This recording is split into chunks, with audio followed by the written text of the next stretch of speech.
There wasn't a day that I went to the ballpark in the big leagues and I didn't think about how grateful that I was and how lucky I was. So I got drafted in the 6th round by the Los Angeles Dodgers, and that was a great day. Brock Stewart, A-ball, AA, AAA, and now in the big leagues, all in about 3 months. Really unheard of. Made my major league debut June 29th. First batter has been struck out. Probably top 3 best days of my life. Easy first inning for Brock Stewart.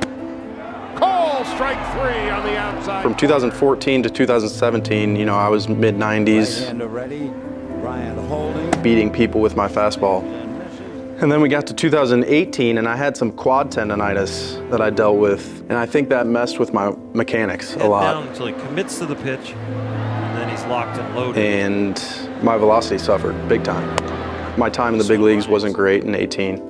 And then 19 rolled around. That was a really, really tough year mentally. 19, you know, I questioned if I was gonna get released. You know, every day I came to the ballpark, am I gonna get released today? Am I gonna get released today? July 31st, I was put on waivers, and I was claimed by Toronto Blue Jays. So I went up to Toronto, and I got 3 wins in a row against Tampa Bay Rays, Texas Rangers, and then the Seattle Mariners.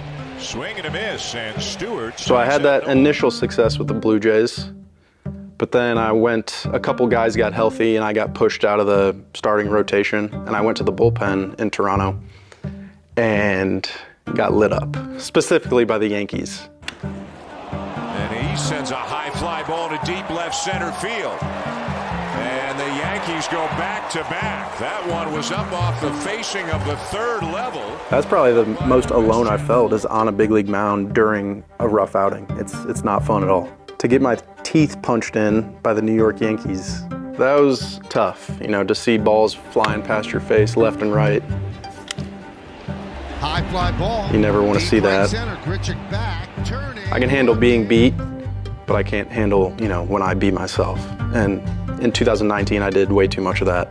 And then I got DFA'd and outrighted from the Blue Jays 40-man roster after that season, which was kind of expected with the struggles that I had that year. And then I got minor league Rule 5 drafted by the Chicago Cubs. Worked hard, and then everybody knows what happened in March of 2020. The whole world shut down. Scrambled this weekend, and if workouts could happen, or why they couldn't happen. Last week, Major League Baseball got hit hard. I hope the play is all right. I heard about a dozen of them have gotten infected, even though they're young, vigorous, and very healthy. Immediately, then training facilities were shut down. And I got sent home, all of us got sent home from spring training. And then 2 months later, I got released by the Cubs.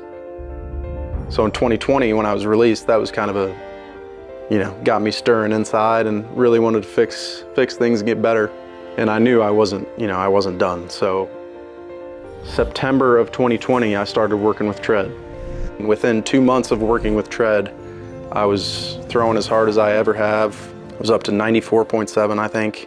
So I sent out that information to teams, and the Dodgers, who I had a great relationship with, who I made the big leagues with, they hit me up pretty much 20 minutes after I sent the email, and they threw an offer out there for a minor league deal. Absolutely thrilled. Tread, my work at Tread paid off, and I'm back throwing hard. My confidence is up. Unfortunately, popped my elbow and ended up finding out that I did have ligament damage. So ended up getting Tommy John May 13th of 2021, and then was rehabbing back from that. Pain came back in the posterior elbow, in the back of my elbow. Doctor saw a big old bone spur back there. So I got arthroscopic surgery to take out of the bone spur. So that was two elbow surgeries in a matter of 10 months apart from each other. So not ideal.